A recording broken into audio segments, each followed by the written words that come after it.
En á morgun, 27.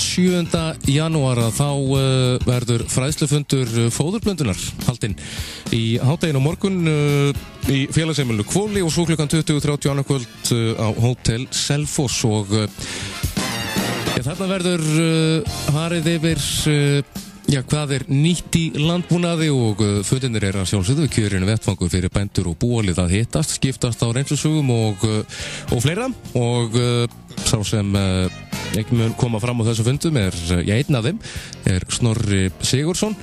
Það þekkja flestir bændur hann hér á landi, en hann hefur unnið við bæði kennslu og rannsóknir í tengslu við nautgriparækt í mörg ár og hann á línunni. Heill og sæll. Blessaður.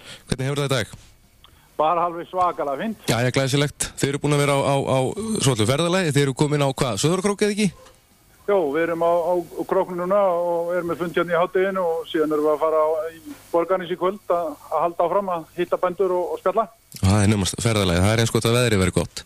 Já, við treystum svolítið á veðurguðinu núna. Við vonandi verða þær í lagi með okkur. Já, nákvæmlega.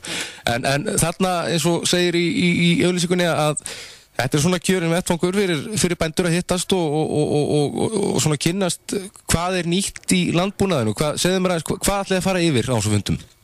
Á þessum fundum erum við nú að tala ýmislegt svona fyrir kúabændur, það sem snýr að hagræðingu, hvað maður getur gert varðandi mjaltatækni og fjósönnun og síðan ég að fjalla sérstaklega þessar stöður sem á markaðnum í dag, að við getum framleitt í dag það sem við viljum af mjólk.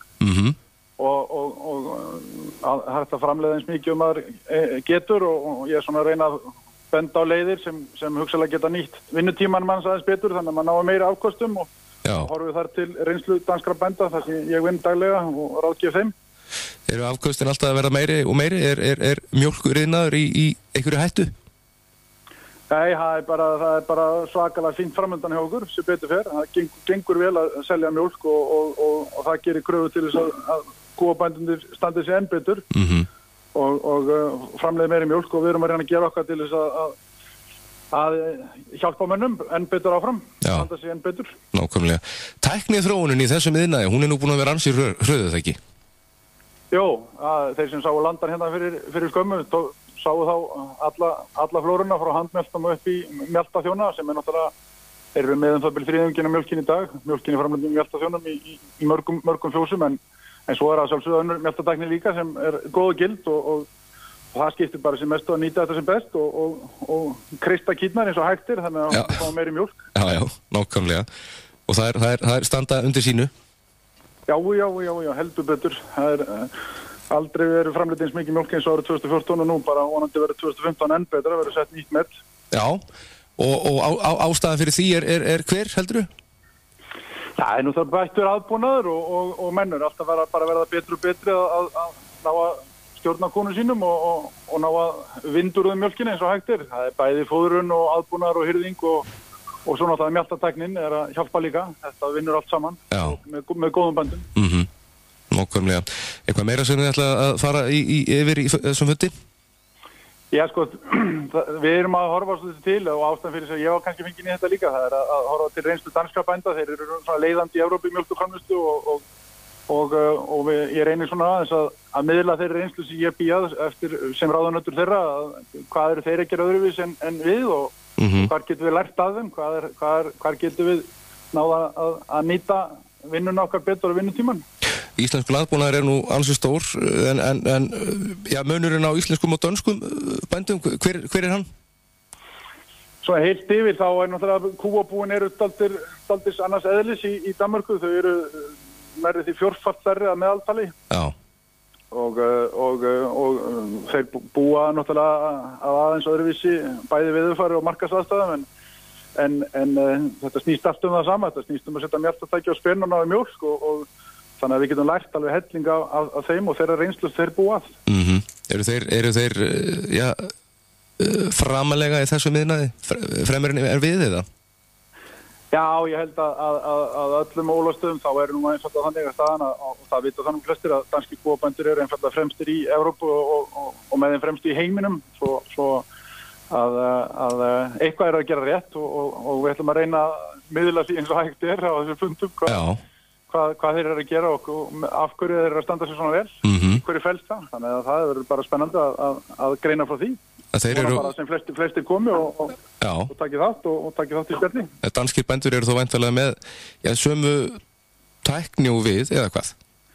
Já, í grunninn er þetta nákvæmlega sama mjaltatæknin og sömu forsendum sem liggja baki, en þeir eru reynda með aðrar kýr, en að öðru leyti er þetta mörguleiti mjög sambarilegt. Já, eru þó danskar kýr betri en íslenskar?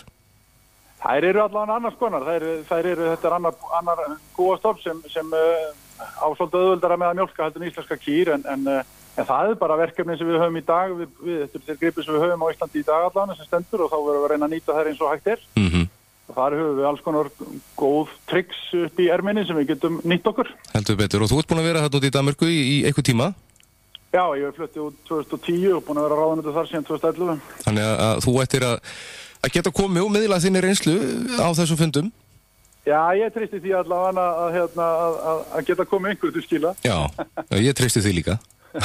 Búin að vera í þessu miðnaði eða þessum geira í mörg ár? Já, ég hef búin að vera í þessu í 17 ár, þannig að einhver smá reynsla er komin. Já, heldur betur, og þú hefur nú oft skrifað skemmtilega pinsla í Bandablaðið og gerir enn eða hvað? Já, ég hef það sem að leiðarljósi að reyna að miðla, það sem lífist í stumar, reyna að koma þessari þekkingu frá sér og þannig að nýtist sem flestum. Það skiptir mjög miklu máli allavega. Já, og held ég bara alla þá sem er í þessum geira að vita nákvæmlega og fræðast hvað Danir eru að gera meira en við.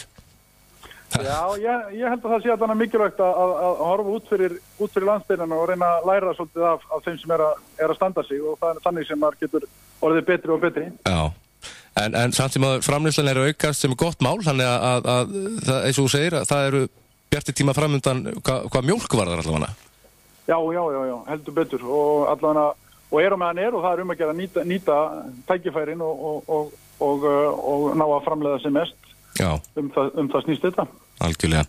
En fundin er á morgun í félagsheimilinu Hvoli klukkan 12 og Hótel Selfoss klukkan 20:30 annað kvöld.